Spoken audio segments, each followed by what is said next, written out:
Magandang umaga po sa inyong lahat. Narito po tayo para sa ating ikatlong araw ng ating pagtitipon sa Liwasang Bonifacio para manawagan na ibaba ang presyo ng langis at ibaba ang VAT. Welcome po ang lahat na makiisa sa ating mga kababayan mula sa Batangas at umaasa po ako na diringgin ng ating gobyerno ang ating lumalakas na panawagan para ibaba ang presyo ng langis at ibaba ang VAT. Kaya dapat tayo ang mag-umpisa kung walang ibang mag-umpisa. Ulit ko, mabuhay tayo lahat. Presyo ng gasolina. Hindi na ako marunong magdugtong. Anyway, maraming salamat po. Magandang umagang muli. At binabati ko kayo sa katapangan at pagkamakabayang pinakikita nyo sa araw na ito. Salamat po.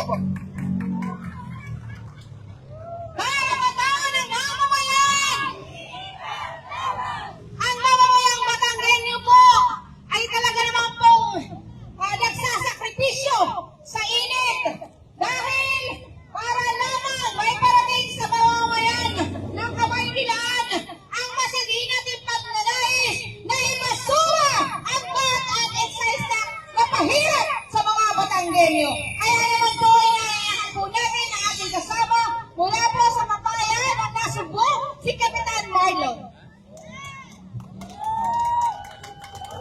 Karapatan ng mamamayan!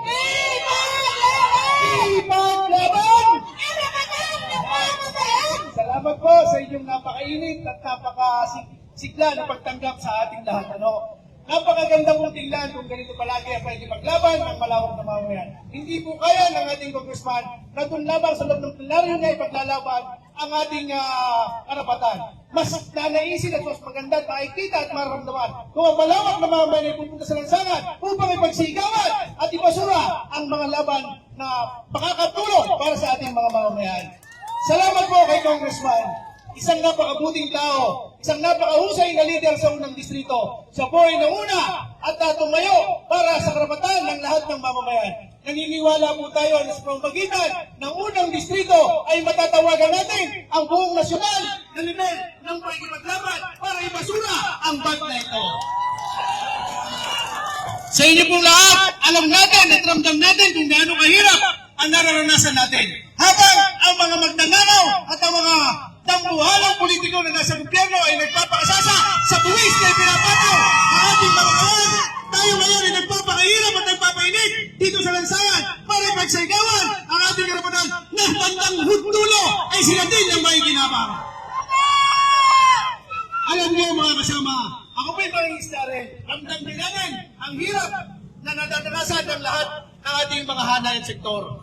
Lahat ng toda, lahat ng samahan na narito ngayon, ng sectoral group na narito ngayon, ramdam ang hirap at pasakit dahil sa taas ng langis.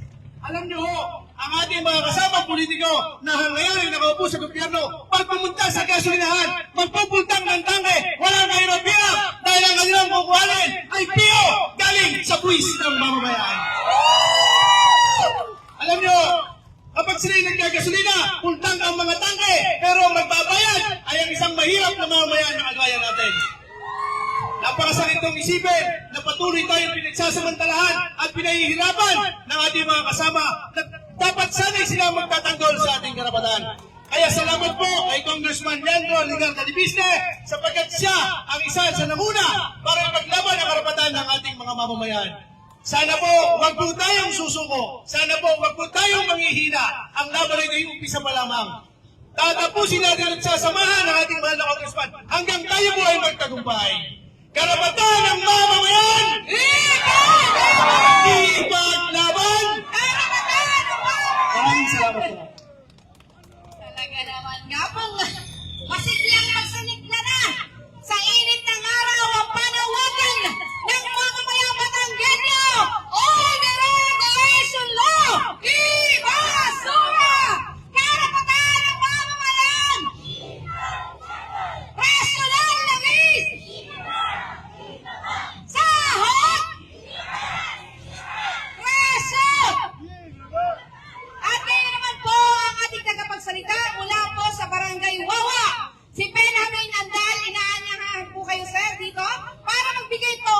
inyong mensahe.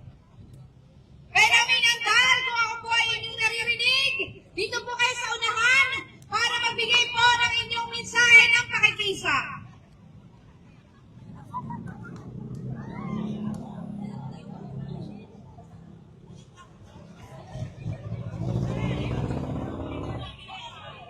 Magandang tanghali po sa inyong lahat, sa ating lahat, sa lahat po ng mga nakikinig. Ako po ay isa lang maliit na mga isda na nag-iisa para sa ating alituntunin, sa ating pinaglalaban, para sa ating mga mahihirap. Ibaba ang langit, lahat ng petrolyo. Kami mga maliliit na mga isda ng Barangay Wawa na sa Batangas, ay nag-iisa para sa hangarin. Ibaba ang lahat ng tumataas. Sa pangawari ko po, ang matataas, lalong tumataas.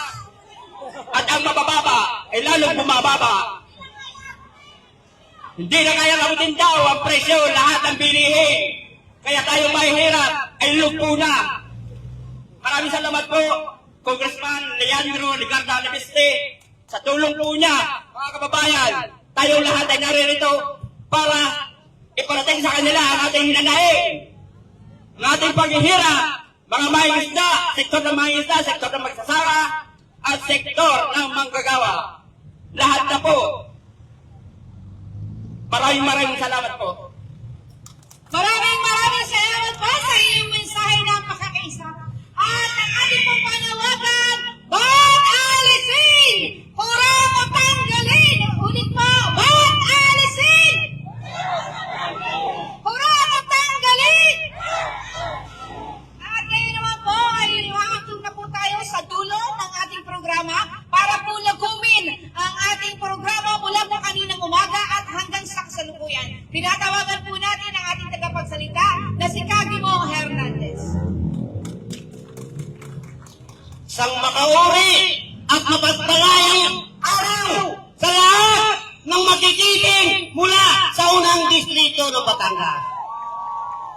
Mga kasama, mabuhay kayo sapagkat kinatawang kayo ng pagbabago, kinatawang kayo para isilin ang taong bayan. Ang labang ito ay laban ng taong bayan para wakasan ang pagpapahirap sa ilalan ng Anti-Regulation Law at ng pagtaas ng presyo ng langis. Masiglang magsanikla na sa init ng araw ang panawagan ng mamamayang Batanggenyo. Anti-Regulation Law! Ibasura! Karapatan ng mamamayan! Presyo ng langis! Sahod! Presyo! At ngayon naman po ang ating tagapagsalita mula po sa Barangay Wawa. Si Benjamin Andal, inaanyahan po kayo sir dito para magbigay po ng inyong mensahe. Benjamin Andal, kung ako po ay inyong naririnig, dito po kayo sa unahan para magbigay po ng inyong mensahe ng pakikisa.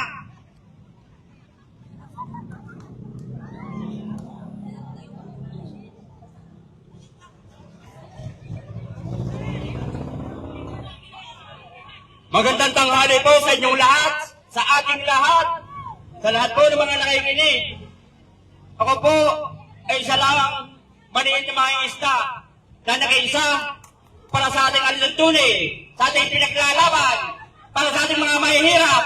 Ibaba ang langit, lahat ng petrolyo. Kami mga maliliit na mga isda ng Barangay Wawa na sa Batangas, ay nag-iisa para sa hangarin. Ibaba ang lahat ng tumataas. Sa pangawari ko po, ang matataas, lalong tumataas. At ang mabababa, ay lalong bumababa.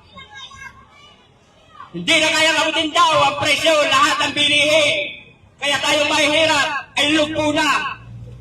Maraming salamat po, Congressman Leandro Ligarda Lebeste, sa tulong po niya, mga kababayan. Tayong lahat ay naririto para iparating sa kanila ang ating hinanain, ang ating paghihirap, mga mangingisda, sektor ng mangingisda, sektor ng magsasaka, at sektor ng manggagawa. Lahat na po. Maraming salamat po. Maraming salamat po sa iyong mensahe na pakakaisa. At ang ating pong panawagan, bawat alisin! Pura matanggalin! Ulit po, bawat alisin! Pura matanggalin! At ngayon naman po ay makakatulong na po tayo sa dulo ng ating programa para po lagumin ang ating programa mula po kaninang umaga at hanggang sa kasalukuyan. Tinatawagan po natin ang ating tagapagsalita na si Kagimo Hernandez. Sang makauri at mapagpalayang araw sa lahat ng makikiting mula sa unang distrito ng Batangas. Mga kasama, mabuhay kayo sapagkat tinatawag kayo ng pagbabago, tinatawag kayo para isingin ang taong bayan. Ang labang ito ay laban ng taong bayan para wakasan ang pagpapahirap sa ngalan ng Old Regulation Law at ng pagtaas ng presyo ng langis.